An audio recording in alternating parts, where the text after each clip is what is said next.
Welcome to Sib Spot. Today's Reddit stories are from Am I the A-Hole? Story 1 is by Striking Jaguar, 3348. Am I the a-hole for refusing to make my wife dinner since she will not make me breakfast? Edit, I have the kids more than her. She has them for an hour in the morning and I have them for 2 to 3 hours every night. Also, everyone saying, don't know the stress of the morning shift. I have literally done it for 2 years. She's the one that wanted the morning shift because of her schedule. For everyone saying you have to ask what is wrong, yes, she doesn't give an answer. I need an outside opinion to this. My wife and I have 2 kids that are both in daycare. My wife will take the morning shift, which includes getting the kids up, getting breakfast, and to the daycare. I handle the night shift, which is getting the kids from daycare, doing dinner, and starting them to get ready for bed. Usually she gets home around 6:30 or 7 and the whole family has like 30 minutes together before the kids' bedtime. We usually spend that reading to them. She has to travel an hour plus, depends on the traffic, to work each day. So the kids are getting at daycare at 8 in the morning and I will pick them up around 4. I work from home and start around 7 and end around 3 or 3:30. The issue is around breakfast. We agreed that I would make dinner each night and she does breakfast. She already makes food for the kids, so it's literally just making an extra one of what she's already making. For the past month, she will either not make it at all for me, not tell me that it is done. I have asked her to just give a general time, but she keeps switching up the schedule.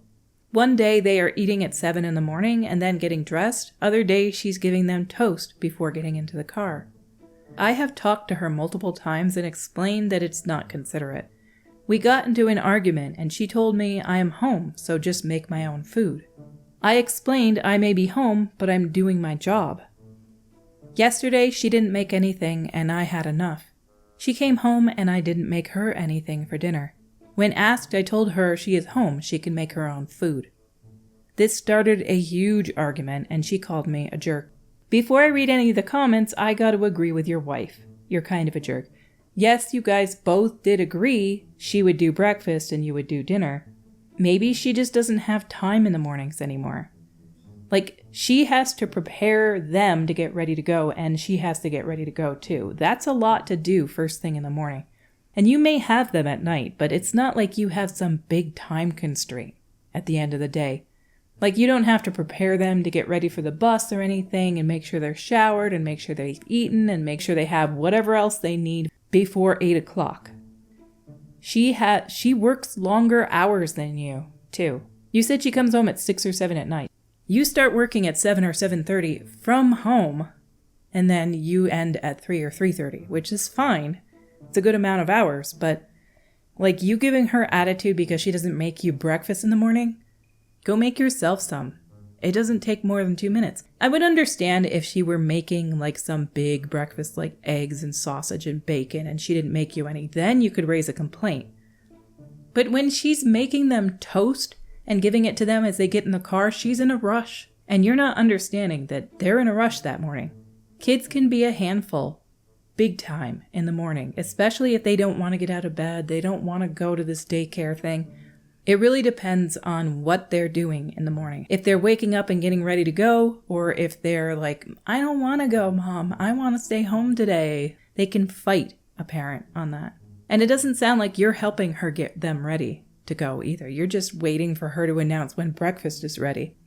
So yeah, even though you guys agreed to this breakfast dinner thing, I think you're the jerk here. Dinner has always been a more casual thing than making breakfast in the morning. You're not under as much of a time constraint then. Down in the comments were some pretty long responses. By Reasonable Sale 8611. I think the problem here is that in the morning there's a deadline. She has to get to work on time, and with an hour commute there's some variability due to traffic. So her priority in the morning will be speed. At night it's different because you won't get fired if you don't get the kids to bed on time. There's just less pressure there. Of course we all want the kids in bed early, but it's not the same level of pressure as needing to keep one's job. The other factor is that you're thinking of the kids as consistent units of work. That's not the case. Kids in the morning can be very variable to manage. They don't really want to go to daycare or school, so they may misbehave. So you can't just say, wake up at 7, make breakfast at 7:25, leave the house by 8. Because the children don't agree. One day you give them breakfast at 7:25 and you leave by 8. Another day you give them breakfast at 7:25 and you're still chasing them around the house, trying to make them sit still and put their shoes on at 8. Again, it's different at night. If they don't put on their pajamas, all that happens is you have a little less time to Netflix and chill. It's also easier to get their pajamas on because they want you to read them a book, whereas they don't want to go to daycare, school, etc. By you getting kid duty at the less pressured time part of the day, you are getting the better end of the deal. You also work from home, so you don't have to contend with the uncertainty of the commute to keep your job. By the same token, if she has an hour to commute in each direction while you work from home, and you each do 8.5 hours of paid work each day, then your total work day is 8.5 hours, whereas hers is 10.5 hours. So if you are being very precise about who spends how much time with taking care of the kids, then you're also being a bit sneaky to exclude her long commute from the calculation. Also, how hard is it to make yourself some toast or cereal in the 5 minutes before you saunter over to your computer and log in to work? Touché, salesman. They've got a good point there. It doesn't take much time to make yourself some toast or cereal. Underneath that by Owls and Cardinals. This 100%. The details matter, and her having at-work obligations plus the commute does make her daily demands objectively harder than his, which makes Opie's little tit-for-tat approach to the situation inappropriate. Under that by Puggy Mum 64. She's actively making food for the children. All she needs to do is make one more portion. It would completely change things if she weren't already doing it. So that person is saying you're not the a-hole, because she's already making food and not making you any, too. Underneath that by Smee76. I mean, it really depends on what you're making. Scrambled eggs? Sure. Cut up fruit? Ends up being significantly increased amount of work per person. And under that by Ellen Fevdov. Yeah, eggs and pancakes and stovetop oatmeal make sense to cook his. Make tea or coffee, yep. Pre-make me toast or cereal or yogurt? Weird AF. Our next story is by Few Suspect 7961. Am I the a-hole for inviting my parents to my house after they didn't respond to my fiancé's medical emergency? My fiancé, Allie, 31 female, is the type of person that calls people 2 or 3 times in a row when she wants to get a hold of them for anything. The first time she did this to my parents, we were driving to a concert and I asked her to call my folks from my phone. She called. They didn't pick up. She started calling my mom again right away and I asked what she was doing. My mom picked up right away, worried. Allie asked our question. I told Mom false alarm, hung up. She asked why my mom had been irritated, and I explained to her in my family we only call twice in a row if it's an emergency. Allie has never followed this and will always call them repeatedly for the most mundane stuff. If one doesn't answer, she'll sometimes call my other parent. All that to say a couple weeks ago, she broke her leg while working around the house. I was in a workshop for work that day and could only check my phone on breaks. She called my parents since they live a couple streets over, but neither answered their phones. She wound up having to call an ambulance. I got her message about 2 hours after she fell and went to the hospital. She was pretty mad at my parents when I got there. I let them know what happened and they also rushed to the hospital to apologize and check on her. She didn't want them coming in, so they sat outside for a bit, got her flowers from the gift shop, and eventually went home. I took some time off work to take care of her, and my parents have been offering help as they could. Her sister drove in to help so I could go back to work. Last night I decided to make a nicer dinner than usual and wanted to invite my parents. I gave her a heads up I was inviting them and asked if she wanted me to rearrange some of the chairs and tables so we could all eat together. She got mad I wanted to invite them and is of the mind that I shouldn't be wanting to see or speak with them after they ignored her. Her sister agrees with her and feels I'm putting my parents over my soon-to-be wife.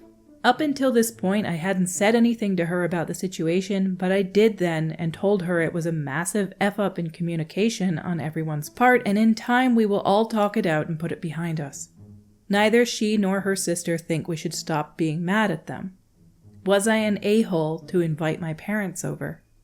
Asked info. My parents were sitting outside for their quiet time when she called. It's not unusual for them to not answer calls or texts and wait to return them later when they do that. I myself had to do the 2 calls routine, so they knew it was urgent. I see this as different dynamics for different families. With my family, you might call once or twice if you're trying to reach them for the day. If there was an emergency, you would call multiple times. You would keep calling until you reach somebody. Some people call and call and call and call and call, and other people just don't. If it's a holiday or a birthday, I'll call like twice and leave a message. If I'm calling to say hello, I'll call once, leave a message, and be done. But I know people who will call until the phone is answered. They will literally call 10 times. And I panic sometimes because I'm like, it's an emergency. It has to be an emergency. Why are they calling nonstop? But no, they just want to chat. They're bored and they just want to talk. It's whatever you guys do in your family. It's whatever's traditional for you, I guess. That all being said, you're not the a-hole to want to invite your parents over. You guys have different family dynamics. She needs to get over being mad at them. It would have been nice if they'd answered the phone and realized there was an emergency and she needed their help.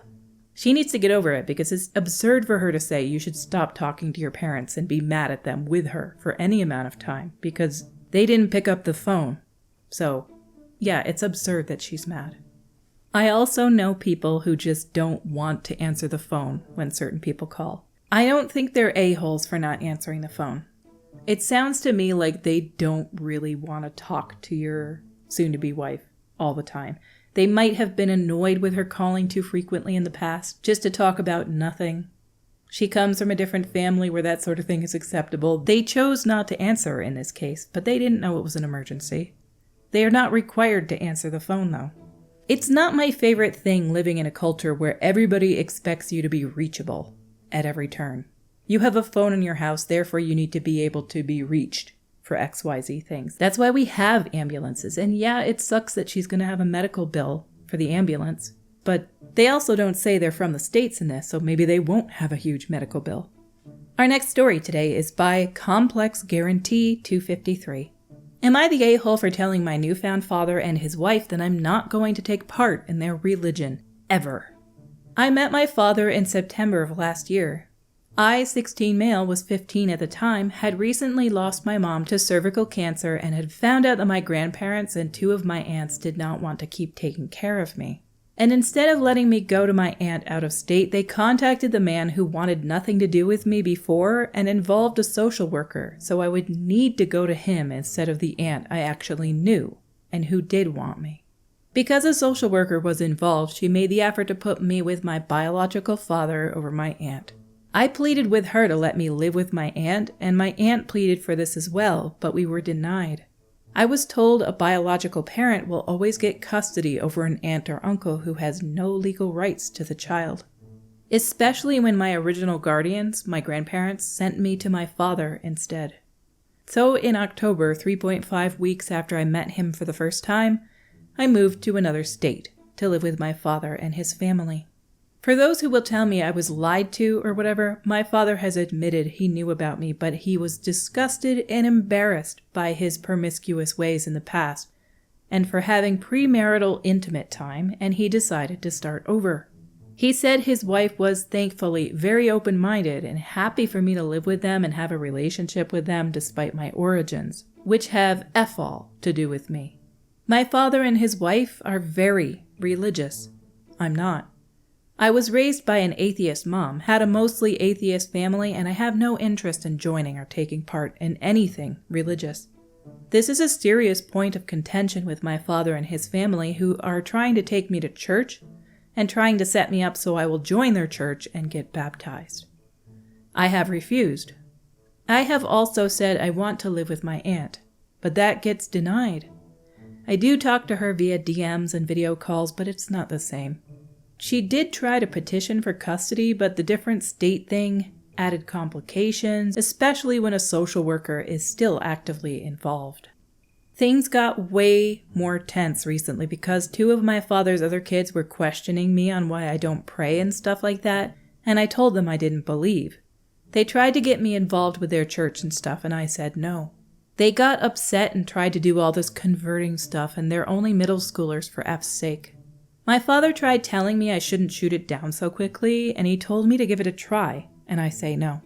Then his wife decided to get her say and told me I should be grateful for a chance to be saved, and I'm being very stubborn and should show them respect as my parents to let them guide me into religion. I told them they are not my parents. They are randos I'm forced to live with, and I will never take part in their religion ever, and they need to accept that, because I don't believe in God or anything. They didn't like my closed-mindedness, and they were pissed I spoke with them with such finality. Am I the a-hole? You wanted to live with your aunt. The state said no, basically.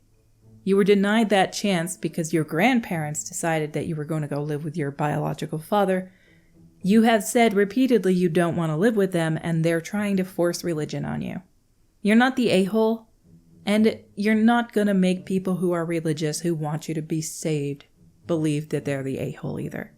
They've somehow convinced themselves that they're helping you by doing all this stuff to you. So just endure it as long as you can, and eventually you can move out. You're not far away from that. There's too many people in this world who hear no and they're like, does that mean yes someday? Maybe you should try it. Don't have to try it. I'm good. Thanks. That's all. 2 years and you're out. You're 16, 2 years and you can leave. If you want to discover it at some point later in life when you feel like it, when you feel like you're ready, if that ever happens, then go for it. Our stories for today have come to a close. Until we meet again, have a glorious day.